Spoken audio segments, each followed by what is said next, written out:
posibilidad ng tagumpay o kabiguan, ng ligaya o lungkot.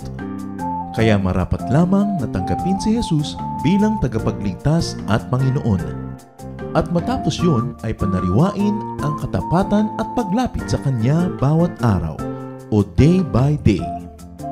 Ang day by day ay naglalayong umalalay sa pang-araw-araw na pamumuhay. Narito po si Kuya Ed Lapis sa mensaheng pinamagatang The Silence of Noah.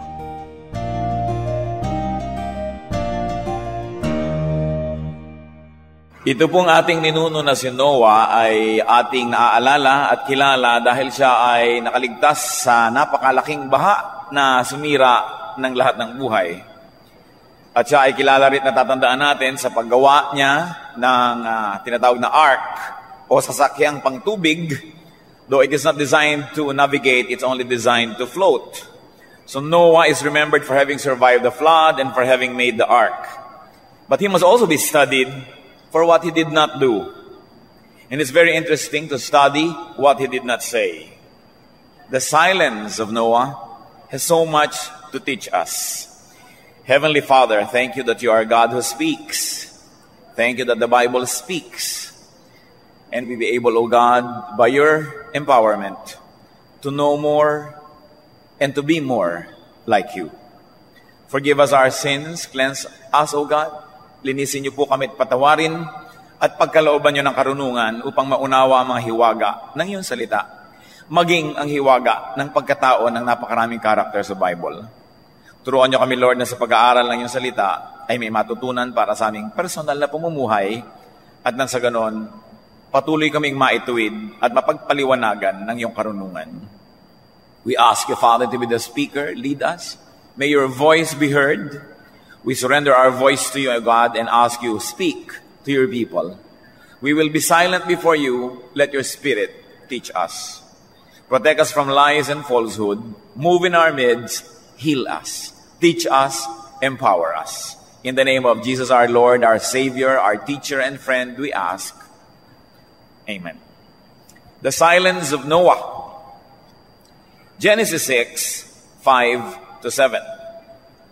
The Lord saw how great man's wickedness on the earth had become, and that every inclination of the thoughts of his heart was only evil all the time.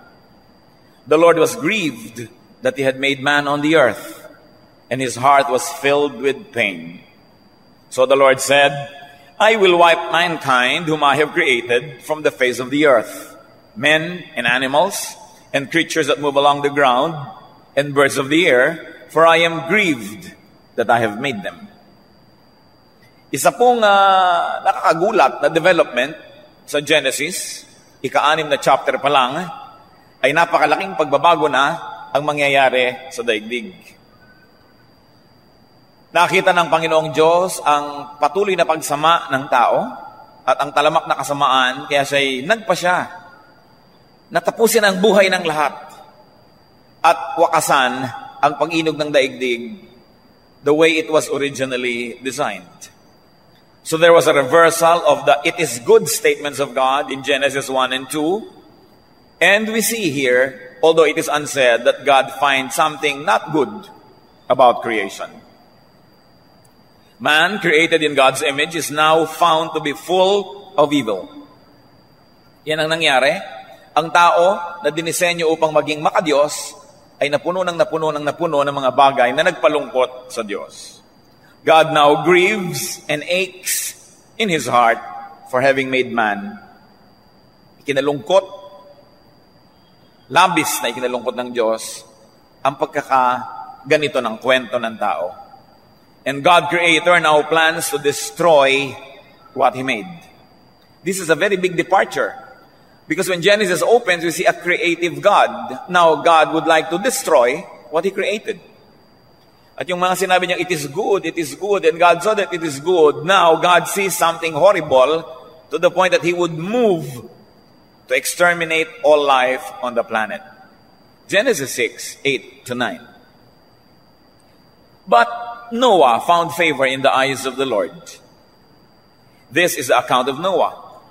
Noah was a righteous man, blameless among the people of his time, and he walked with God.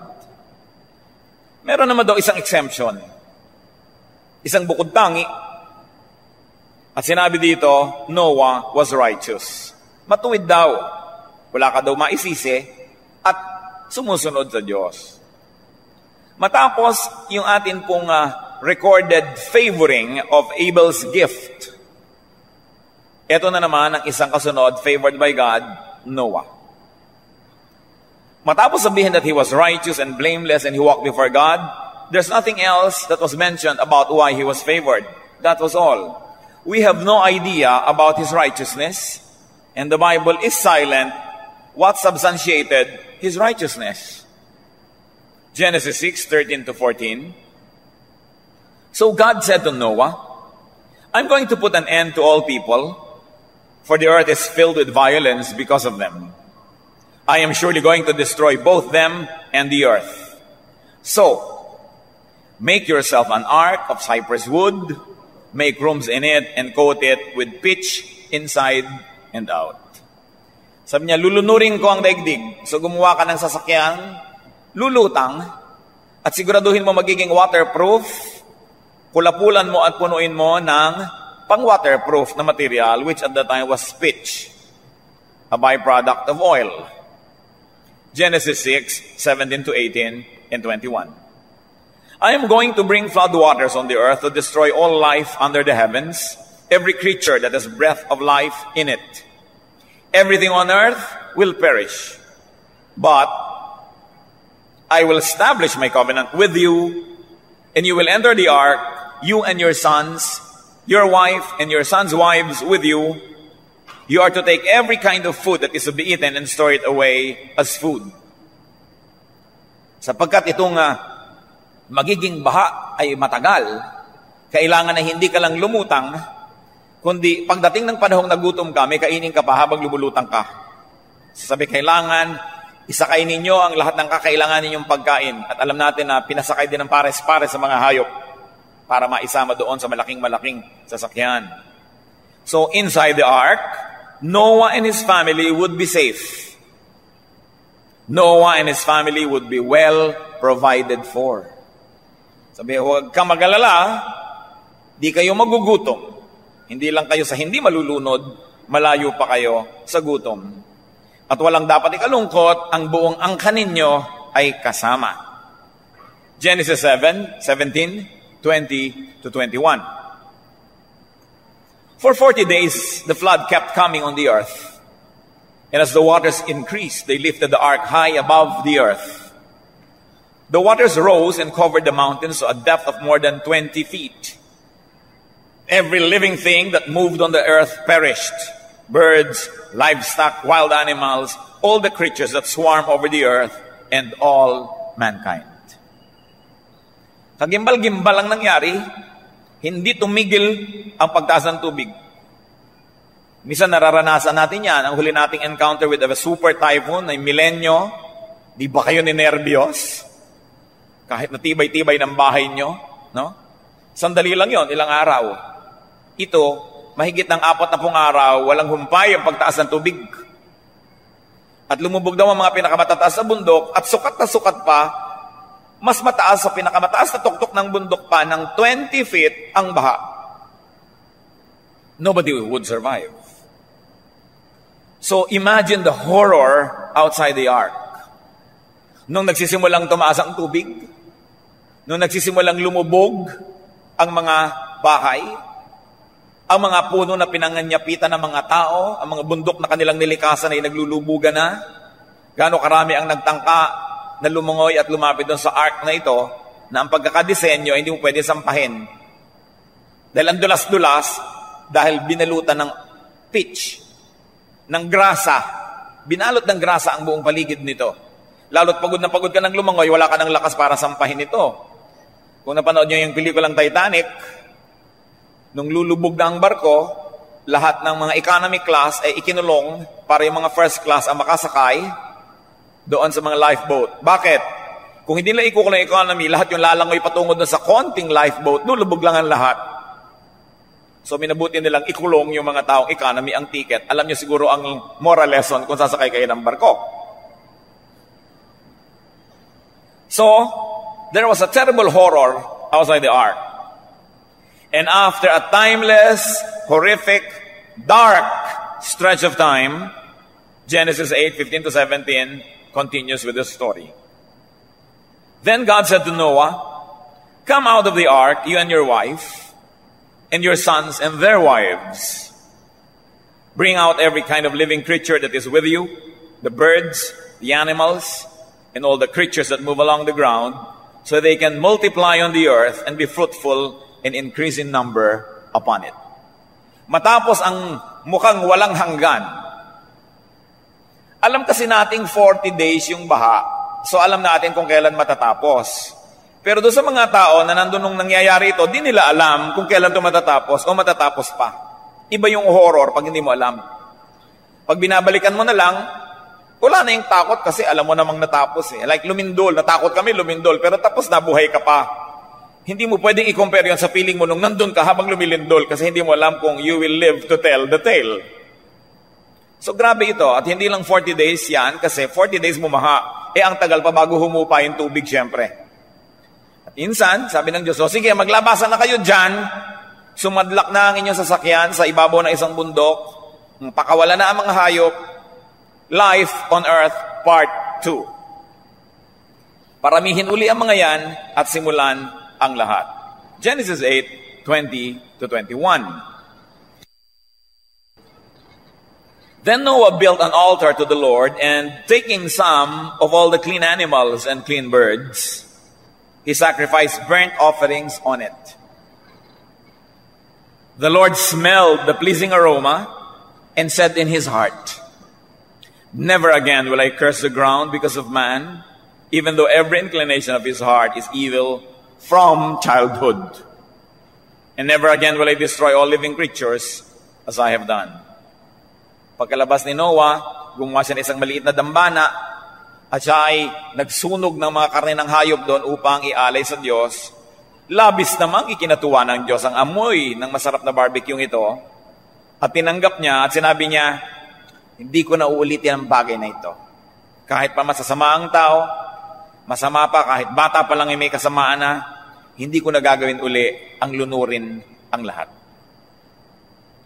So there was going to be replenishment of life on the earth. And like in Abel's case, God was pleased with the burnt meat offering. Hindi pinapaliwanag sa atin kung bakit gusto ng Diyos yung barbecue. No? Pero si Abel, yun din ang nagustuhan. Ayaw niya nung diningding na gulay. No? Ayaw niya nung puro gulay na dala-dala ni Cain. Ang nagustuhan niya yung karne na bigay ni Abel. At eto na naman, yung karne na sinunog ni Noah. So pleased was God with the offering that he makes a pledge. Never this kind of destruction again. Apparently, God found that what happened was not good because otherwise he would not say, "I'll never do it again." Because you see, if you do something good, you say, "Let's repeat this. It's nice." But God said, "Never again." God did not see that it was good. So far, 2 acts of God he felt about were creation and the destruction that happened because of the flood. Apparently, hindi naman ikinalugod ng Diyos yung naging bunga nun. At sa Genesis 9:13 to 15, "I have set my rainbow in the clouds, and it will be the sign of the covenant between me and the earth. Whenever I bring clouds over the earth and the rainbow appears in the clouds, I will remember my covenant between me and you and all living creatures of every kind. Never again will the waters become a flood to destroy all life." At para lalo pang maging dramatic ang binitawan ng Diyos sa salita na hindi na niya lulunurin ang buong daigdig, sabi niya, "Maglalagay ako ng bahaghari. Tuwing merong moisture, tuwing merong clouds, lalabas ang bahaghari pag tinamaan ng sinag ng araw. At yan ay paalala sa akin sa binitawan kong pangungusap na di ko na uulitin ang ganyang bagay." So God sets the rainbow to remind him of his promise. Nasa na yung the silence of Noah? Alam na natin ang ginawa niya. Let's take a look at what Noah did not do. Or at least, basing it on the biblical text, there's no record if he ever did it. But what does the Bible tell us that was not done? Disturbingly, Noah did not feel for the people of his world. Nakakagulat, pero walang iniregister si Noah ni bahagyang kalungkutan sa balak gawin ng Diyos. The text is deafeningly silent. He was mysteriously silent about how he felt for them, if he felt at all. Pero dapat nating unawain, mga kapatid, high, deep, and great religiosity, great spirituality is best expressed through love for others. Anumang relihiyon, ang tunay na pagiging relihiyoso at magiging spiritual ay pinahahayag sa pag-ibig sa kapwa-tao. 1 Corinthians 13:13, now these three remain, faith, hope, and love. But the greatest of this is love. So you wonder why Noah did not feel for the people around him. 1 John 4:20, if anyone says, I love God, yet hates his brother, he is a liar. For anyone who does not love his brother whom he has seen, cannot love God whom he has not seen. Malinaw ang tinutukoy. Kung sinasabi mong mahal mo ang Diyos, wala kang pag-ibig sa kapwa, bola lang yan. Kasi kung talagang mahal mo ang Diyos, una, imamahalin mo ang kapwa. Unbelievably, Noah did not intercede to God for the people. Kakaiba ito sa lahat ng itinuturing nating mga patriarchs at mga propeta, di tulad ni Abraham, isang propeta na ating nililingon. Nung ang Diyos ay nagsakatawang tao at daladala ang kanyang mga kasamang anghel, at bumaba siya sa lupa, napadaan siya sa tahanan ni Abraham, at siya'y pinatuloy ni Abraham, at siya'y pinakain, at nalaman ni Abraham ang pakay ng Diyos, pupuntahan ng Sodom, sisiyasatin kung ganun nga kasama ang mga tao ron, at parurusahan, wawasakin ng lungsod. Genesis 18:25, sabi ni Abraham sa Diyos, far be it from you to do such a thing. To kill the righteous with the wicked, treating the righteous and the wicked alike. Far be it from you. Will not the judge of all the earth do right? Nahalata ni Abraham na ang kaharap niya ay Diyos. Sabi niya, hindi niyo gagawin yung bagay na yan. Hindi niyo gagawin. Sapagkat kayo Diyos. Hindi niyo wawasakin ang lahat. Magiging mapagkalinga kayo. At nakipagtawaran si Abraham. Sakali mat may masama, meron namang mabuti. Sabi niya, kung meron po bang 50 kataong mabuti, itutuloy niyo pa yan? At sabi ng Diyos, sige, para sa 50, hindi na. Naisip ko nito si Abraham, dami naman yata ng 50. Kung 40, o sige, alang-alang sa 40, hindi na itutuloy. Bumaba ang tawaran na naging 10. Genesis 18:32, then he said, may the Lord not be angry, but let me speak just once more. What if only 10 can be found there? He answered, for the sake of the 10, I will not destroy it. Ito ang pagtatakha natin dapat. Hindi nakiusap si Noah, buong daigdig ang sisirain. Ito, isang syudad lang. But Abraham risked the anger of God. At sabi, huwag po naman yung ikagalit. Di man dapat marapatin yung magsalita ako. No? Siya ay nakiusap para sa mga tao. Hindi natin to nadinig kay Noah. Safe in his ark, with his whole family, Noah disappointingly did not get horrified by the tragedy. There's no record. Paano nga naman? Buong pamilya naman sila, nandun na lahat. No? Noah did not even attempt to rescue people. Noah did not even attempt to rescue even one single soul. Compassion is a mark of godliness. Colossians 3:12, as God's chosen people, holy and dearly loved, clothe yourselves with compassion. Makita niyo yung mga komadrona nung panahon ni Pharaoh kay Moses. Pinapapatay ni Pharaoh ang mga lalaking bata. Hindi pinatay ng mga komadrona. They rescued the boys. And God was pleased with them. Si Rahab, dapat mapapatay ang mga spies na ipinadala ng Israel sa kanyang bayan upang manmanan ng bayan niya. Rahab rescued the spies and gave them shelter, and she was blessed. Si Miriam, na ultimo na pati kapatid niyang si Moses ay nilabanan at gusto mag-coup, binigyan ng Diyos ng ketong. Dapat ikatawanan ni Moses, ayan, lalaban-laban ka sa akin, magkaketong ka. Anong ginawa ni Moses? Moses rescued this sister of his. Sabi, pagalingin niyo naman po. Pinagaling. Jesus rescued the woman caught in adultery, who was, according to the law of Moses, to be stoned to death. But because of compassion, the Lord rescued her. We don't see that happening in Noah's story. Noah did not grieve for the earth. Nung matapos ba yung milenyo, nung tinignan nyo ang lahat ng mga nagtumbahang puno, nabunot at lahat, nagkawasak-wasak na mga bahay, di ba kayo nalungkot? We don't see that happening. Noah did not grieve for the world or the people, for the animals and all the plants. The ground must have been littered with dead bodies. But there is no registration. Unlike Abraham and Jesus, si Jesus po, Luke 19:41, as he approached Jerusalem and saw the city, he wept over it.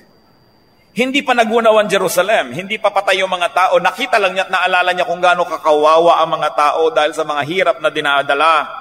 Napahagulgul at napaiyak na ang Panginoong Jesus.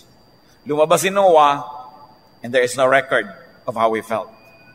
He just went on with his private offering. He just went on with his private religious sacrifice. Surprisingly, the burnt offering pleased God to the point that he pledged not to do this again. But Noah was mysteriously and puzzlingly silent. The silence of Noah is deafening up to now. Nakakabingi ang kanyang katahimikan. Fast forward to us today, and let's talk about what we forget. Noah's deafening silence echoes across time. Like Noah, we tend to forget to feel for people. Especially if we think that they are sinful or unrighteous. Especially if they're of another faith or sect or fellowship. We tend to be even self-righteous and judgmental and cruel.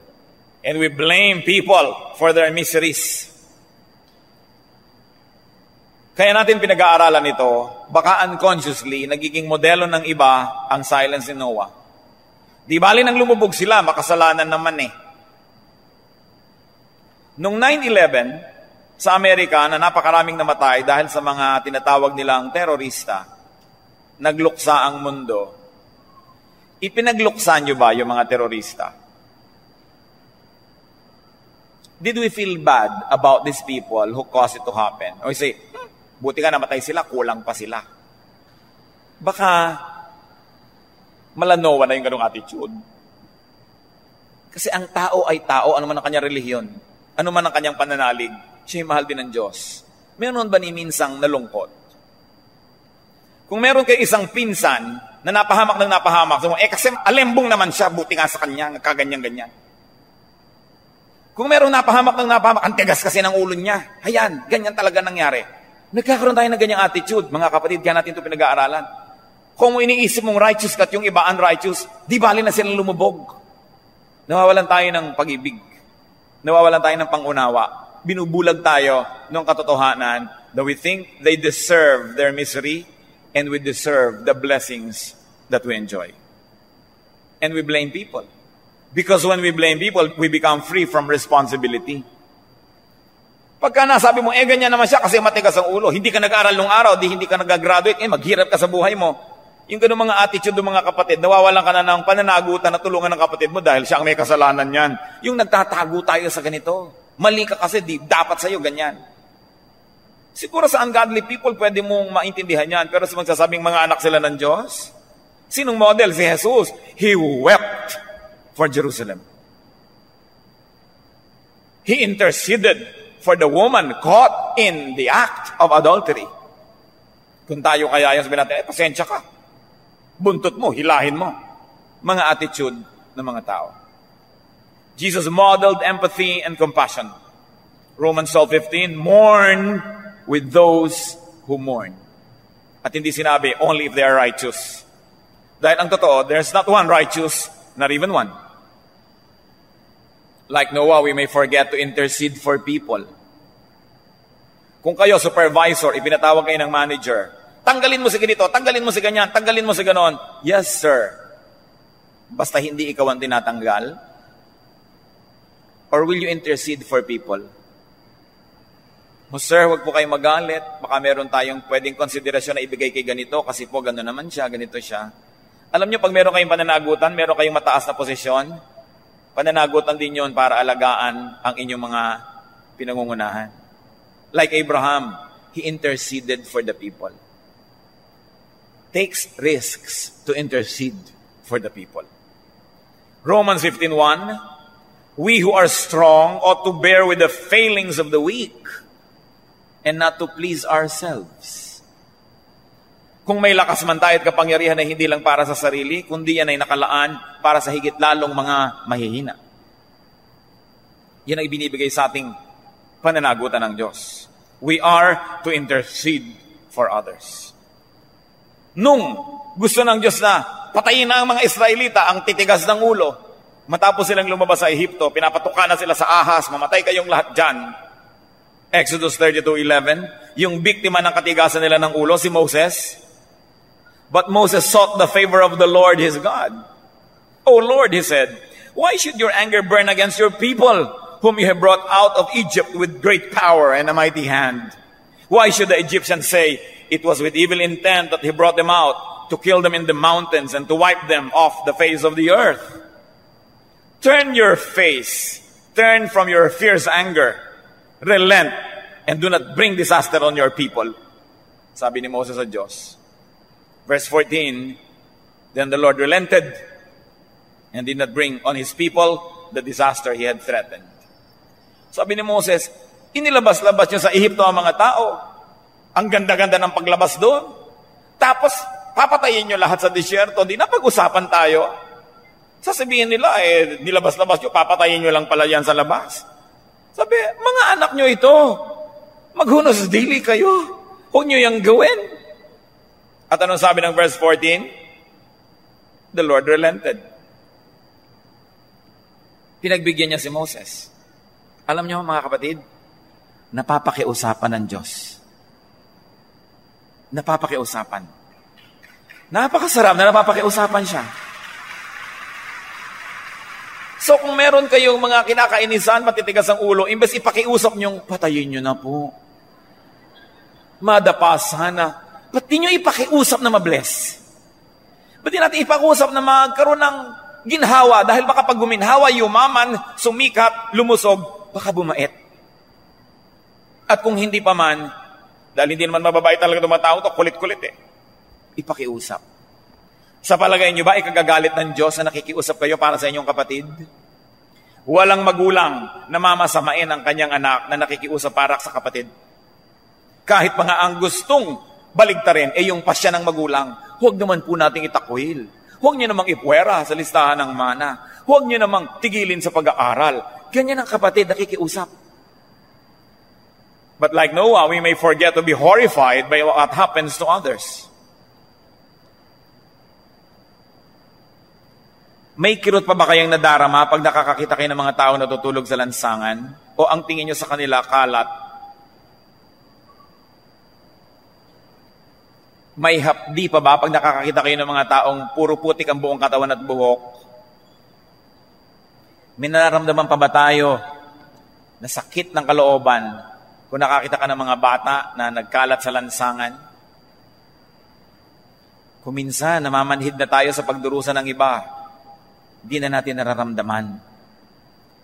Kaya pinag-aaralan natin yung katahimikan ni Noah kasi ang totoo'y tayo siya. Basta ligtas ka doon sa ark mo, may pagkain doon, kasama mong pamilya mo, wala ka nang pakialam kahit may mamatay sa gutom doon mismo sa labas ng iyong bakuran. We forget to be horrified by injustice, by hunger, by affliction. Pag nababalitaan natin may mga sumabog na palengke, ay malayo naman nasa Mindanao, so tahimik ang buhay mo. May tsunami, lumubog ang buong bayan, ay Indonesia naman. Nakakadama pa ba tayo? We may forget to rescue people from death, from harm, from destruction. Kaya napakahalaga ng soul winning because people are being destroyed spiritually.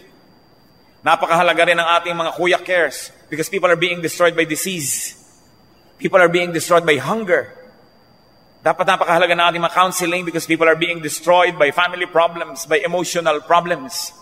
Napakahalaga na yung ark of safety, huwag mong solohin, kundi magpasakay ka na magpasakay ng marami dahil hindi naman kayang ilubog yun dahil malaki ang ating Diyos.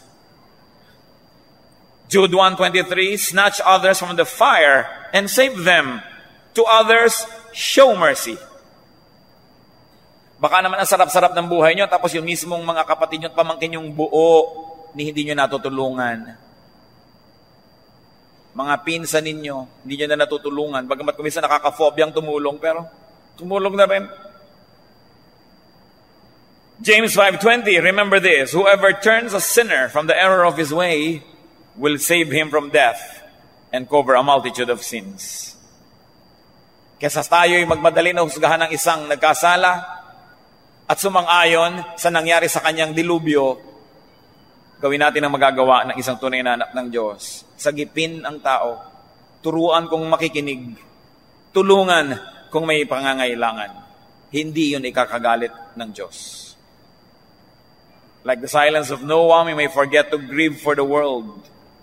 We are lulled by our parochial religiosity, by our congregationalism and sectarianism, by our private religious practice, our little offerings. We are lulled by our religious opium, the little ark of safety that we think we are entitled to. Kuminsan na may mga napapahamak na mga churches, iba naman kasing sekta yan Hindi naman talaga sila full gospel. Ayan, mabuti nga ang matutunan nila. Attitude dyan ng maraming Kristiyano, mga kapatid. Pag nangyari sa hindi ka sekta o kongregasyon, buti nga sa kanila nang matuto sila. Ganun ang mga attitude natin. Playing judge. Pag sinuri natin si Noah, the only phases of Noah's righteousness that we see on record is his obedience in making the ark. Pero siya naman ang sasakay doon at ang kanyang pamilya. And in making the offering, pero ipinagpapasalamat naman niya yung magandang sinapit nila mag-anak. It was really very, very small in scope. It was a family affair. It was limited in its kindness. Then, surprisingly, we never hear from Noah again. We never hear about him again, except na sobra siyang nagkalasing-lasing at humandusay siya ng hubot-hubad. At nung makita siya na hubo, ang pinarusahan at isinumpa yung nakakita. Talk about character. Sino bang may kasalanan, nagpakalasing-lasing ka at kumalat ka diyang hubot-hubad? Isinumpa yung apo na nakakita, at alam niyo yung sumpa na yun na nasa Bible, mga kapatid? Yan ang naging basihan ng mga maraming tao, lalo sa kanluran, na alipinin ng mga Aprikano, ang mga itim na tao. Kasi sabi nila, yun daw ang mga kaapu-apuhan ng sinumpa ni Noah. So bagay lang alipinin sila. Kaya even in Christian America, ang tagal-tagal, hundreds of years, merong slavery, and they never lifted a finger against this. Nagwa-worship sila, pero meron sila mga slaves na tao.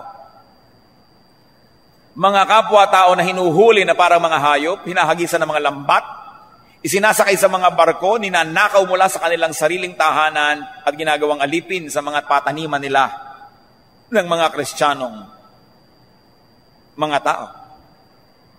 Because of this incident in Noah's life, and the curse that this poor grandson got, generations upon generations of Christians would never be bothered by slavery as long as it is happening to black people. Yan ba ang kalooban ng Diyos? Yan ba ang kabutihan ng Diyos? Abraham risked God's anger by interceding for others. And God relented, nagbigay, nagpaubaya. What is our lesson? Do not neglect man's mysterious and wonderful capacity to move God's hand through prayer and intercession. Do not default on it.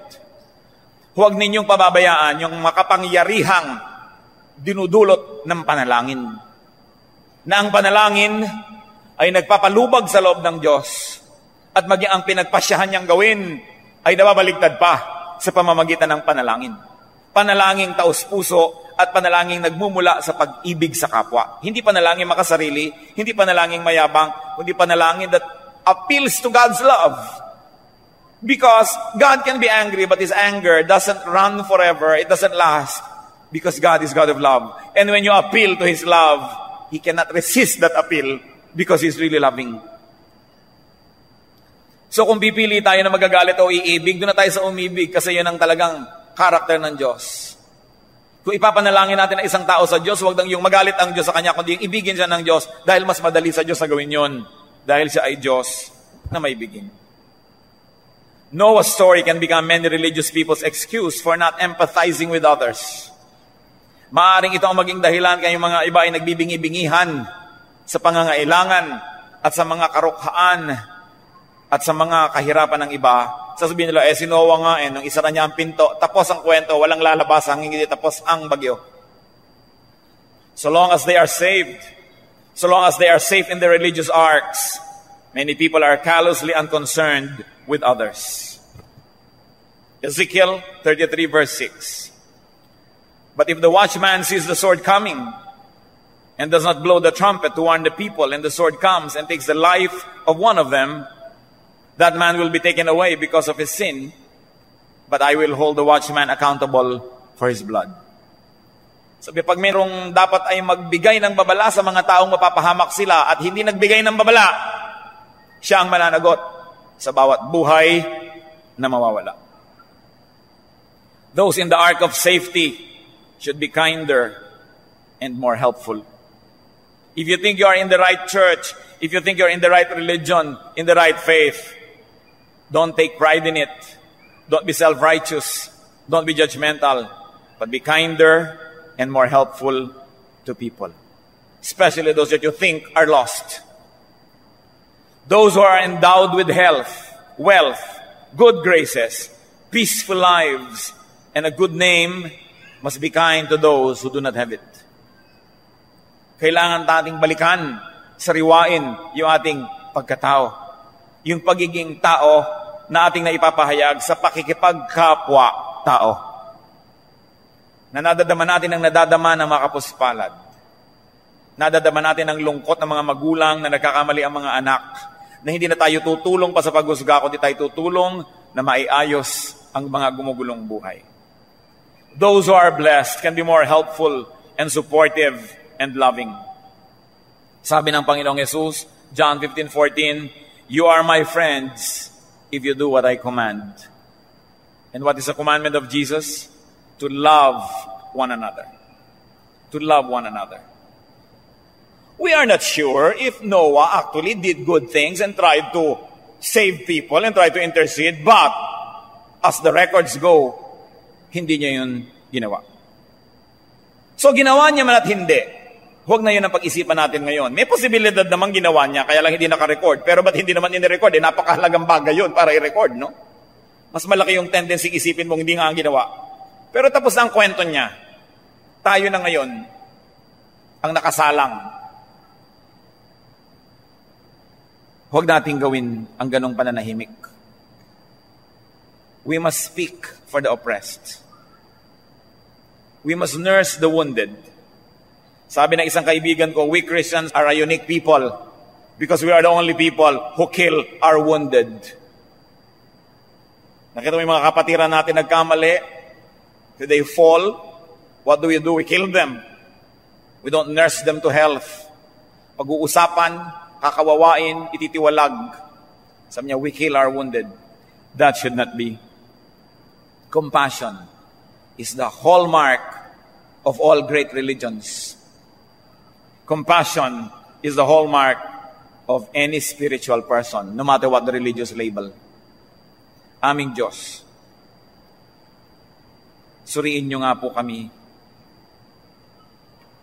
Paano ba kami nagre-react sa kapahamakan ng iba? Paano ba kami nakikitungo sa mga dumadaan sa hirap? Sa mga nalulunod sa aming paligid? Turo mo sa amin na maging tulad ni Moses, tulad ni Abraham, tulad ng Panginoong Jesus. Maawain, matulungin.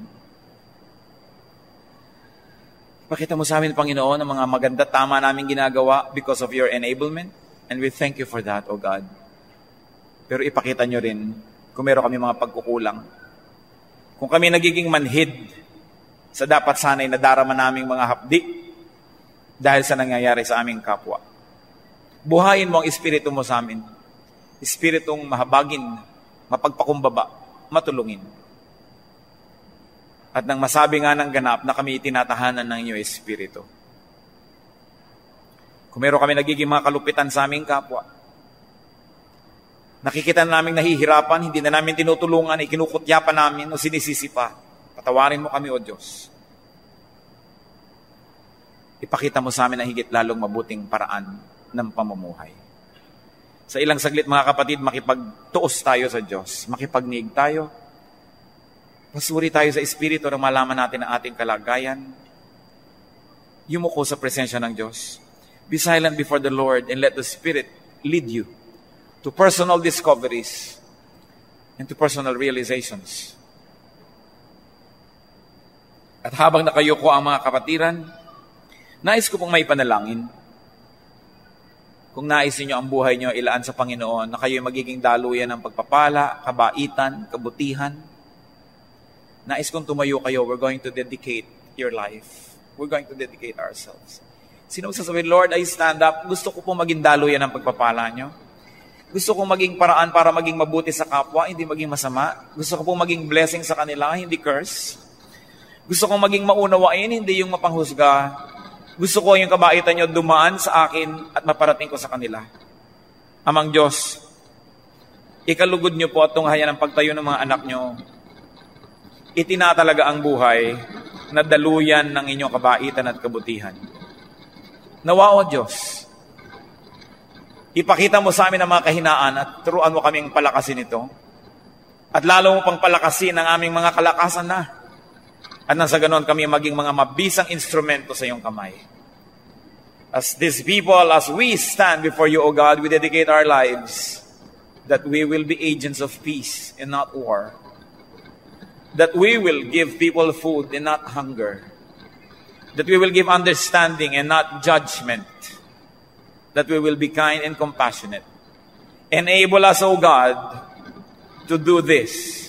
Enable us and empower us to be sons and daughters of peace and love. Pagpalain mo mga tumatayong ito, O Diyos. Pawiin mo ang mga agam-agam. Ipatawad mo ang mga kasalanan. Palakasin mo ang mga kahinaan. At loobin mo na kami ay daluyan ng iyong kapangyarihan. Magsiupo kayo mga kapatid, patuloy na yumuko sa presensya ng Diyos. And in some moment, have a private time with God. Let God speak to you and you speak to God. Learn from the silence of Noah. Learn so that we can do better. God bless your people. Turn us into blessings to others.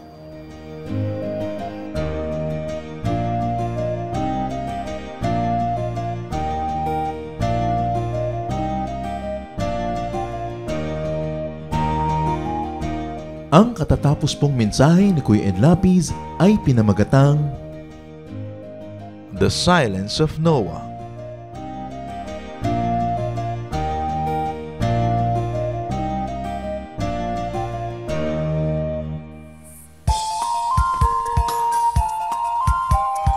Ito po si John Arrieta at inaanyayahan po namin kayo na dumalo, makisaya at makipahinga sa ating Jesus Celebration sa Day by Day South Central. tuwing linggo alas 10 ng umaga sa 5th floor, Finma Plaza, Plaza Drive, Rockwell Center, Makati. And once a month, kita-kita tayo sa PICC. Para sa iba pang detalye, tayo po ay nasa Facebook at YouTube. Hanapin lang ang Day by Day South Central. Halinang ipagdiwang ang Panginoong Jesus.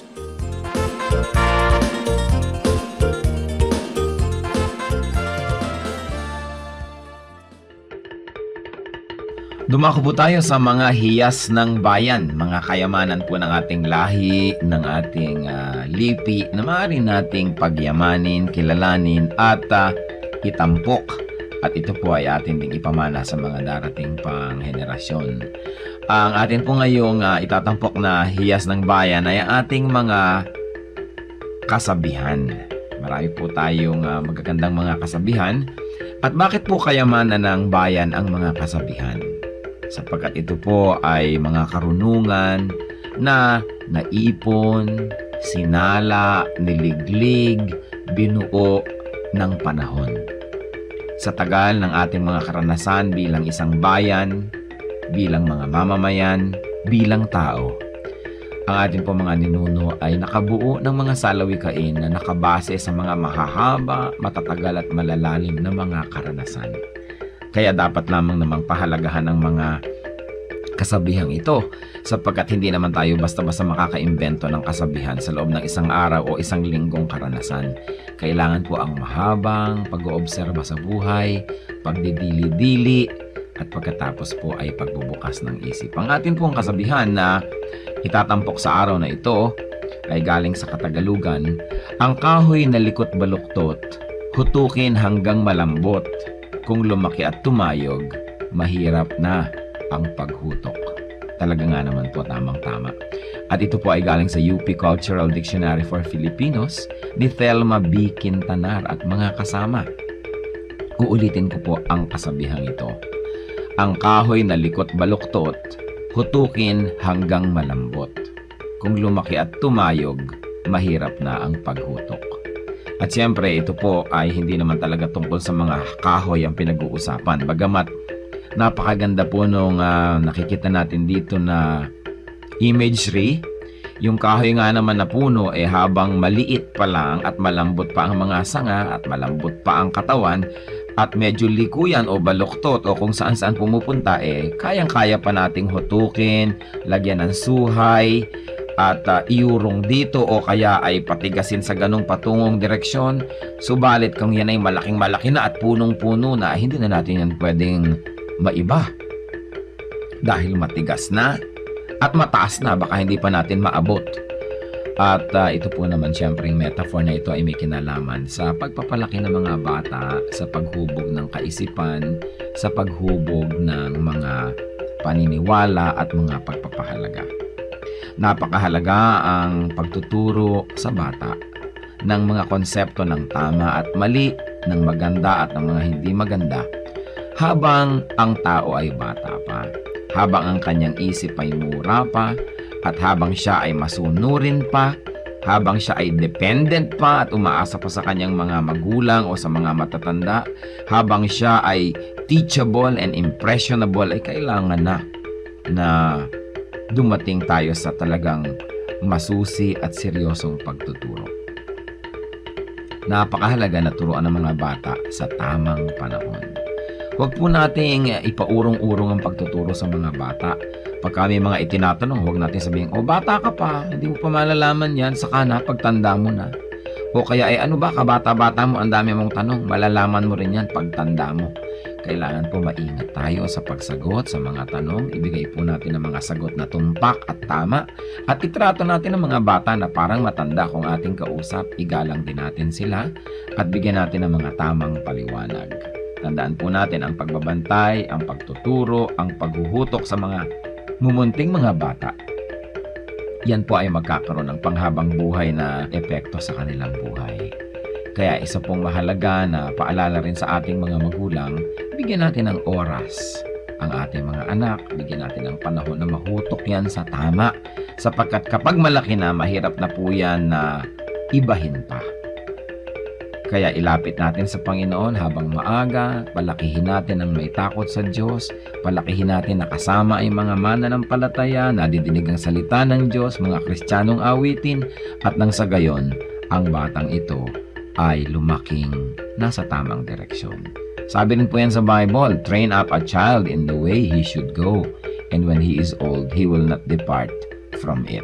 Meron po tayong equivalent niyan sa ating pong kultura, sa ating mga kasabihan. At yan po ang hiyas ng ating bayan ngayon, kasabihang, ang kahoy na likot baluktot, hutukin hanggang malambot. Kung lumaki at tumayog, mahirap na ang paghutok.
Katapatan ko nawa sa'yo'y hindi mahihimlay.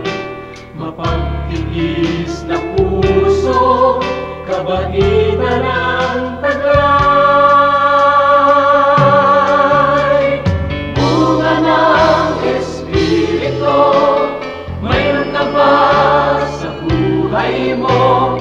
Ang kinakailangan na ipakita ng Kristiyanong tunay, bunga ng Espiritu. Kung wala sa buhay mo, kay Jesus tanggapin mo. Bunga ng Espiritu.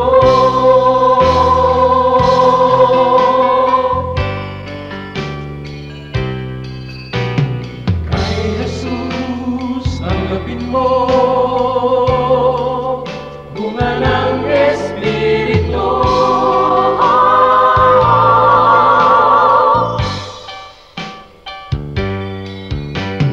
Bunga ng Espiritu, mayroon ka ba sa buhay mo? Ang kinakailangan na ipakita ng Kristiyanong tunay, bunga ng Espiritu. Kung wala sa buhay mo, kay Jesus tanggapin mo. Bunga ng Espiritu.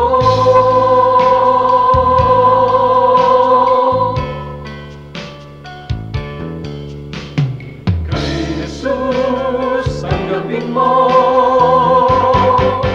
Bunga ng Espiritu.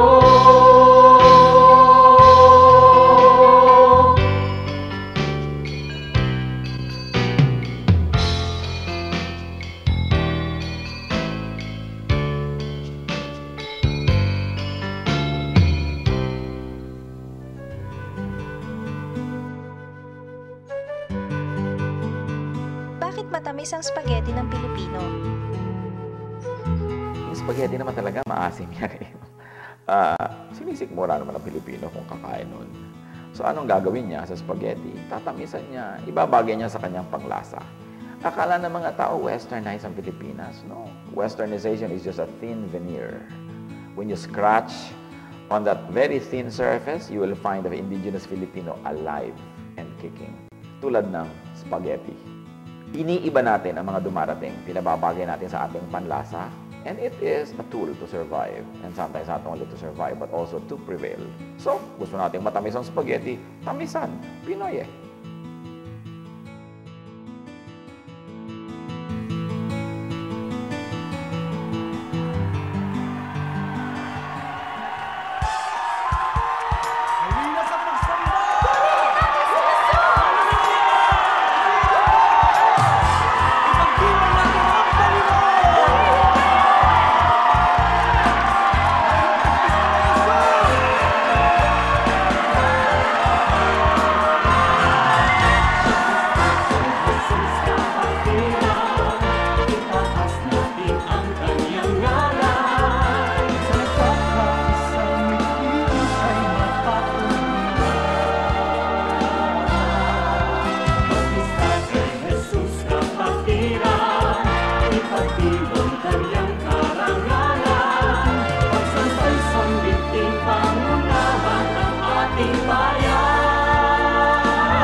Oras na po para pansamantalang magpaalam ang programang Day by Day.